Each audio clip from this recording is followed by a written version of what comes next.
Greetings, Ndibai, from the Biafra land, the land of the rising sun. Now another update.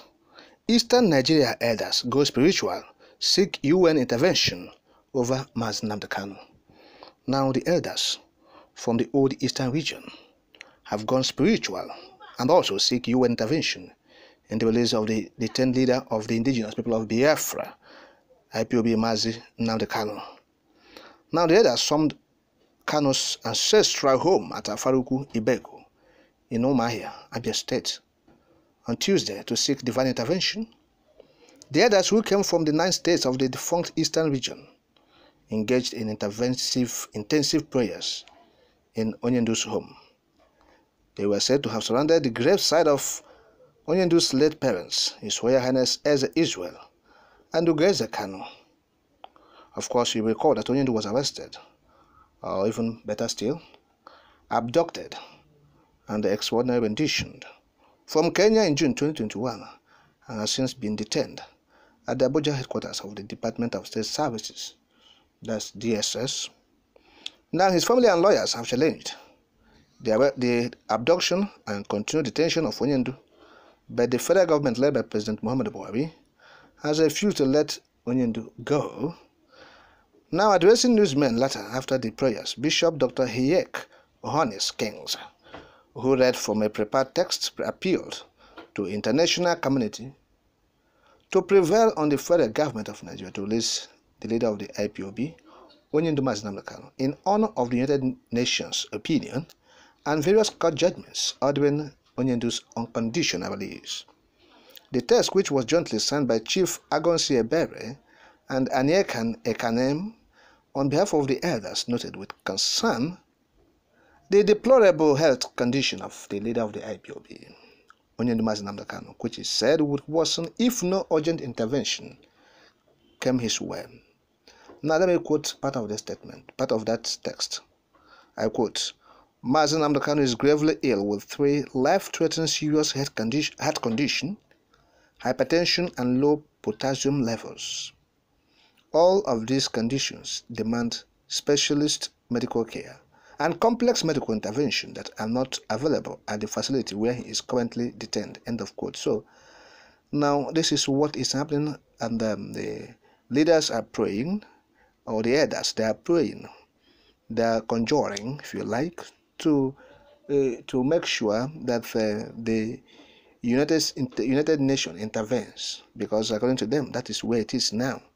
The federal government has been, behaving like they don't obey rules and regulations they made themselves because it concerns the leader of the IPOB.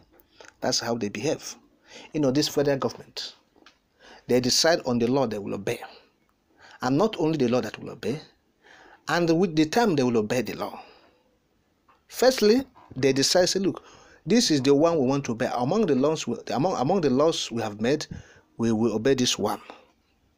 And they get to the point where they will say, yes, we will obey this one, and at this time we will not obey it. So they are the ones to say they will obey and they will disobey.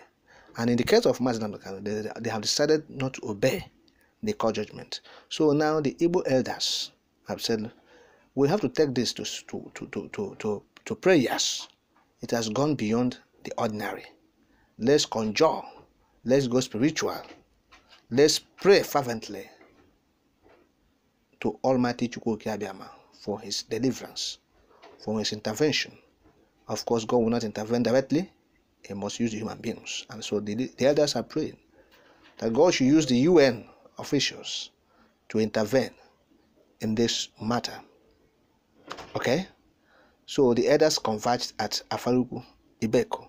So they felt that it would be more spiritual and potent to pray in Nnamdi's residence. And from the information we received, they gathered round the graveside of His Royal Highness, that's the late father of Nnamdi.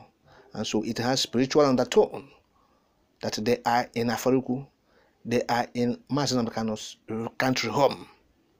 Okay? So, and what are we saying? It's not a bad idea at all that they have gone spiritual.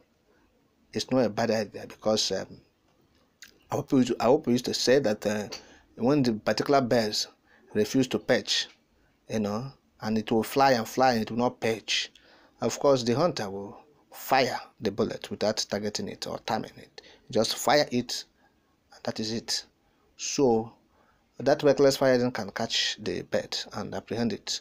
So that is what is happening now. The elders have decided to go spiritual, since the federal government has remained so adamant.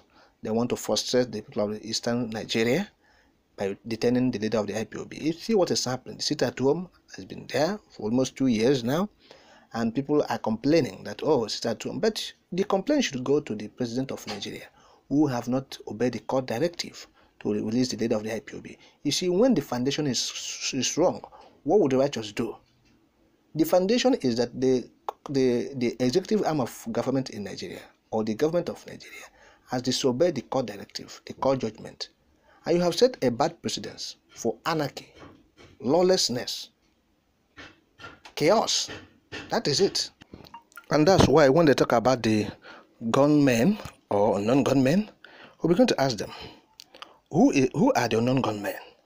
Who created them? The federal government directly and indirectly created the unknown gunmen. Yes. So there's no point asking who are the unknown gunmen. Anybody who wants to know the identity of the gunmen, or the unknown gunmen, if you like, they should ask the federal government of Nigeria. They are evil agencies in the southeast to tell us who are the unknown gunmen. So what we are saying in essence is this: the elders have done noble, and we appreciate them deeply for taking this stance. It's a peaceful approach, and that is what the elders are supposed to do: to consult, to conjure, and to pray. Yes, they can pour libations, as traditionalists, of course. And so that is what they are doing.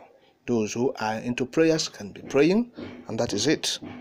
So it is only the southeastern governors that are actually dragging in this whole thing about the release of Nnamdi. Or every other person that are doing what they're supposed to do. The elders that are working, you see what they're doing now. The youths have been agitating, trying to make sure that the federal government do what they're supposed to do by law.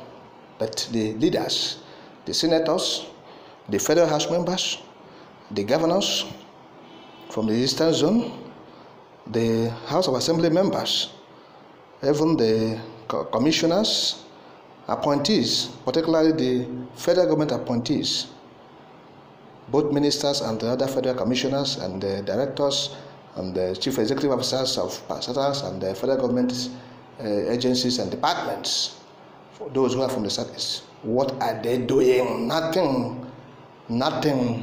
And so we appreciate the elders. May they live long and in good health. We know that someday, it won't take long, soon. It won't take long, very soon as possible. As soon as I'm to open this mic,